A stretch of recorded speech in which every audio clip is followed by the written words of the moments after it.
আপনি যদি একজন ফুচকা লাভার হন তাহলে আজকের ভিডিওটি আপনার জন্যই। আর আমি আজকে রূপা ইয়াসমিন আপনাদের সাথে দুই ধরনের ফুচকার পরিচয় করে দিব, গ্রামের ফুচকা এবং শহরের ফুচকা দেখতে কেমন খেতে কেমন। তো প্রথমেই আপনাদেরকে পরিচয় করে দিব শহরের ফুচকার সাথে। হ্যালো এভরিওয়ান, আসসালামু আলাইকুম। সবাই কেমন আছেন? আশা করি সবাই ভালো আছেন। আমিও আল্লাহর রহমতে ভালো আছি। নাটোরবাসীকে ফাস্টফুড ভিলেজের ফুচকার কথা নতুন করে বলার কিছু নেই। নাটোরের কম বেশি সবাই জানেন ফাস্টফুড ভিলেজের ফুচকা অনেক মজা, কিন্তু নাটোরের বাইরে যারা আছেন তাদের জন্য আজকের ভিডিওটি। আমি অর্ডার করেছিলাম ফাস্টফুডের স্পেশাল ফুচকা এবং তাদের দই ফুচকা। আমি প্রথমে ট্রাই করেছিলাম তাদের স্পেশাল ফুচকা। স্পেশাল ফুচকার সাথে টকটাও ছিল স্পেশাল, যার কারণে ফুচকা ইয়াম্মি লাগছিল। তারপরে ট্রাই করলাম তাদের দই ফুচকা, আর দই ফুচকা দেখেই তো বুঝতে পারছেন কতটা লোভনীয় লাগছে। দই ফুচকার টক ঝালের কম্বিনেশনটা ছিল জাস্ট অসাধারণ। এই তো আপনাদেরকে শহরের ফুচকার সাথে পরিচয় করিয়ে দিলাম, দেখে তো বুঝতেই পারছেন কতটা লোভনীয় ছিল, খেতেও ঠিক ততটাই মজার ছিল। আর আমি আর সিমি আপু এখানে বসে বসে ফুচকা খাচ্ছিলাম আর দুজনে বসে বসে গল্প করছিলাম। আর সেদিন ফুচকা খাওয়ার মেন রিজনটা ছিল আমার হাজবেন্ড চলে যাবে, তাই জন্য সিমি আপু আর ভাইয়ার সাথে দেখা করবে আর একটু বসে সবাই মিলে গল্প করব, এজন্য ফুচকা খাওয়াটার মেন উদ্দেশ্য ছিল। আর এখানে আমার হাজবেন্ডের জন্য সিমি আপুর নেহারি আর রুটি বানিয়ে নিয়ে আসছিল, যেহেতু তার ভাইয়া চলে যাবে।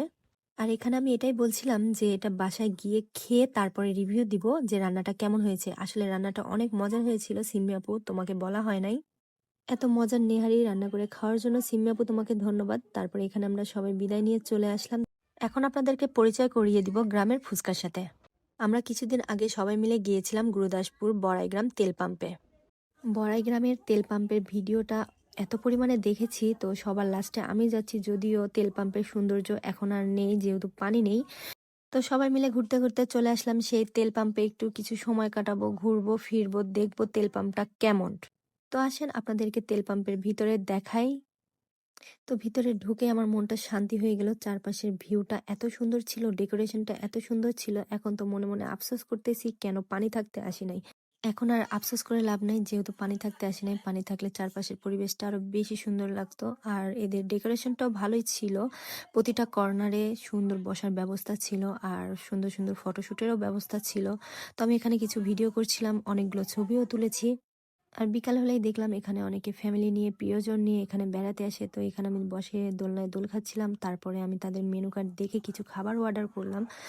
তাদের মেনু কার্ড দেখে আমার মনে হলো তাদের খাবারের প্রাইসটা একটু বেশি। তারপর আমি অর্ডার করেছি চিকেন মোমো, চিকেন বার্গার, আর অর্ডার করেছিলাম স্পেশাল টক দই।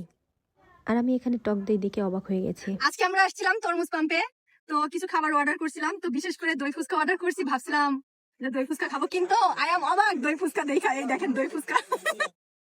তো সবাই কমেন্ট করবেন এটা কি আসলে দই ফুচকা।